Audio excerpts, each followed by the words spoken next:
Gluing up panels. Have you ever found yourself in a situation like this where the boards are misaligned and you find the shortest piece of wood you can get or something, and you put some saran wrap or packing tape on, you try to get that darn thing in there, and if you're just working with one or two boards, it's not that bad. But when you have several boards and they're wonky and this just isn't working out, you know what? I have a really cool, simple solution. It's practically free because you've got scraps. So let me show you how it works real quick.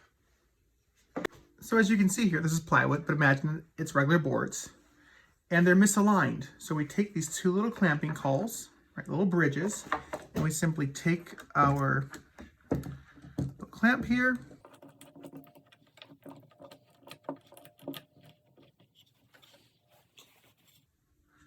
so now that we've got them on, we can begin the tightening, and let's watch them come in alignment.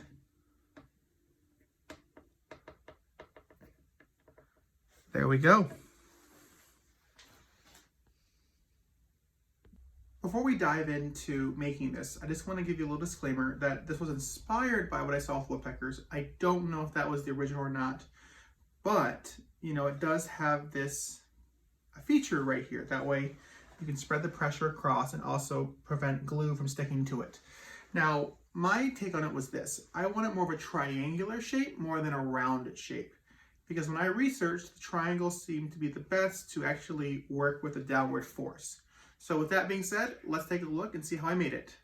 All right, so let's talk about what we need to do this project. So it's pretty simple and we don't need a lot of tools.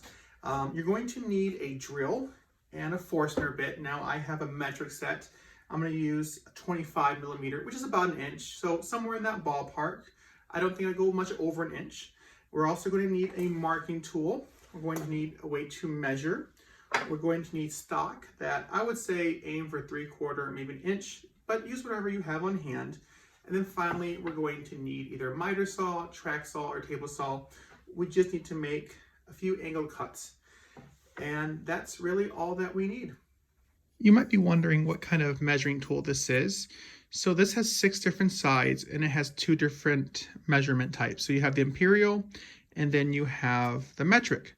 So the scales can go either from, let's see here, so they can go from left to right or from right to left. And then you have what we call a 0 scale.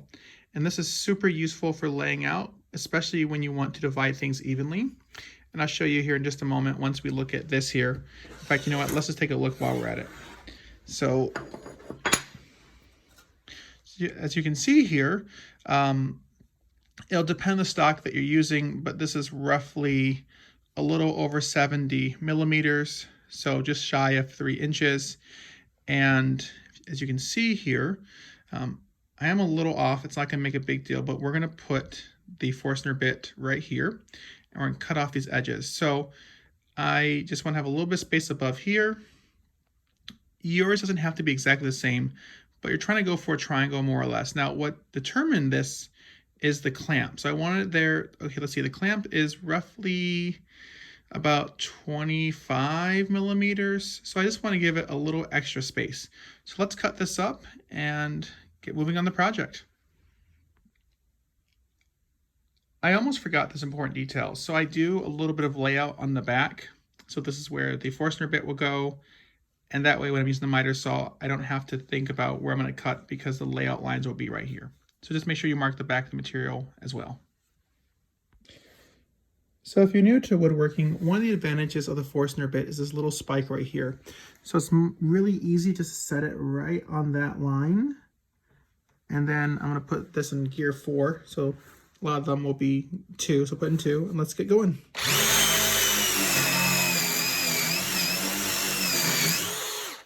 Whew. All right. Let's do the other side now. As you can see, I have the other side as well. And the reason why is I want to make 4, and it's much easier if I do both of them at the same time. So let's get going.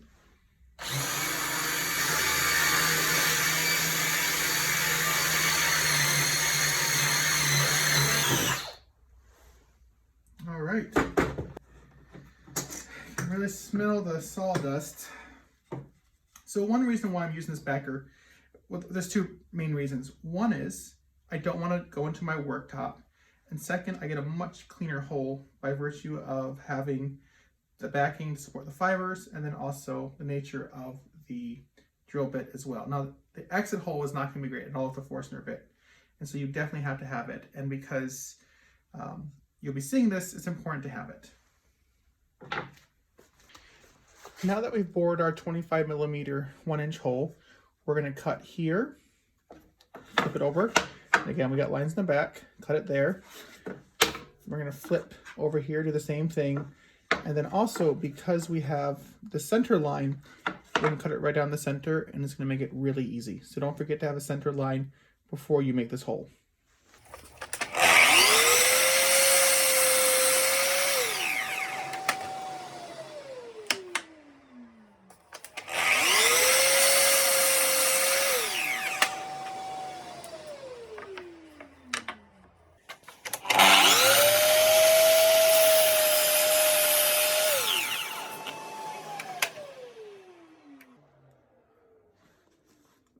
And this is our first one. As you can see here, we have our homemade clamping cauls, our clamping bridges, if you want to call them that. As you can see here, this is out of line. Just give it a little twist. There we go.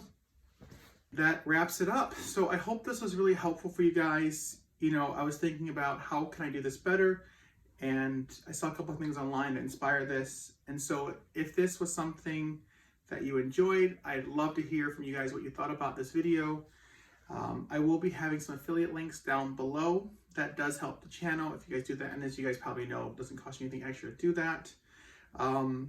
So if you guys can, I would love, if I've earned it, a like and a subscribe. And if not, I appreciate you guys watching. So I will see you guys in the next one.